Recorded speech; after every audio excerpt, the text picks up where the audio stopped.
Mikel, were you fortunate with the win today, or was that testament to the hard work of your team? I don't believe a lot in fortune. We had the moments of luck that we needed, but as well it was because we had some really good individual performances at the back. Sometimes to clear that ball, sometimes to make a save. I'm really happy with the result because big teams find a way. When they don't have the best day, which is obvious that it wasn't our best day in terms of performance, they find a way to win it. And you can build from there, and you can learn, and you can take the positive and the negative in a much better way. But the unity, the solidarity, and the desire that the players are showing, at the end it pays the price. It didn't pay the price when a few days ago when we played Olympiacos here, but it did today, and football is like this. I think it's the first time your team's benefited from VAR. It took so long to make the decision.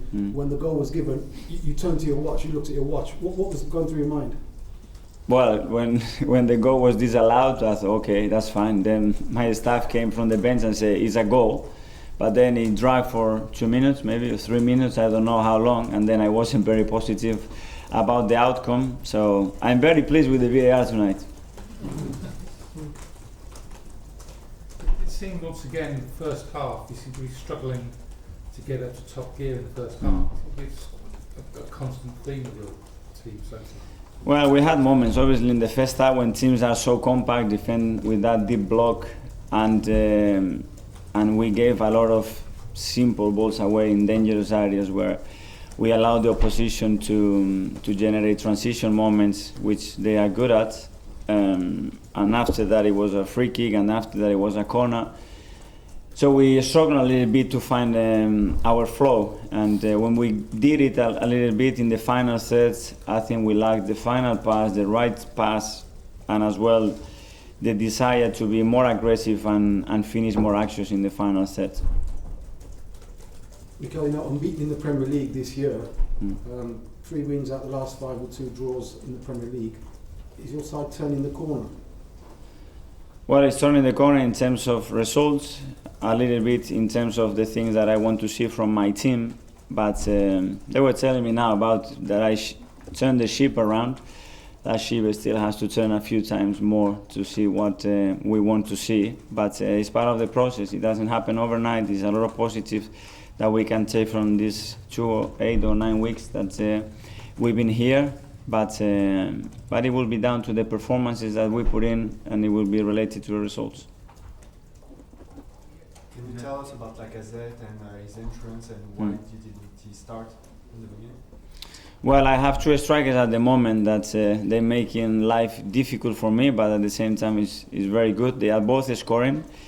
They are both in a good moment. I decided to play Eddie today for the type of defenders they had and the game plan that we had.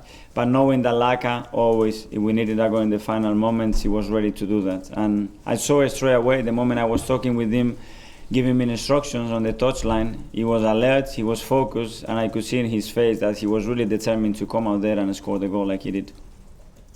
You say that you have 2 strikers. Do you not see Aubameyang or Martinelli at all as a central striker for you? Yeah, they are, but we have other, with the squad balance that we have at the moment to play on those positions on the left, we don't have 5 players because we're using as well one of them to play as a left back, which is not a left back. So we're just trying to adapt the situation we have today, try to put in the team the players as well and an amount goal threat that can be successful for the team, and that's part of managing the players that we have. One more here tonight. Mikel, on a sort of more personal note, how was it to go up against a man who I know you respect, your first time as a manager, to sort of pit your wits and tactics against him? Yeah, you said it really well. I know that I respect, that I admire, that I had 7 magnificent years next to him. I learned a lot about him. He's a man with incredible values and with a great work ethic. He showed today the game plan that he put in, the type of manager he is, and it was awkward because I started this adventure in England with him as a manager. He was the one who showed the face to bring me to the Premier League, and I'm very grateful for him. Mikel, can you quickly just say something about Pablo Mari? That's 2 games, 2 clean sheets. You've just got to keep playing him, haven't you? Good point. I take your advice then. If it's as simple as that, hopefully we do it again at Manchester City and we get a clean sheet. But no, he's doing well. He's adapting really well. It's not an easy league, and the central defender, in my opinion, to play in the Premier League is one of the toughest positions to play for any foreign players. But he's very willing. He's learning, and he has a very good experience and understanding with his teammates. Right, we'll just take a few questions. 10:30 deadline.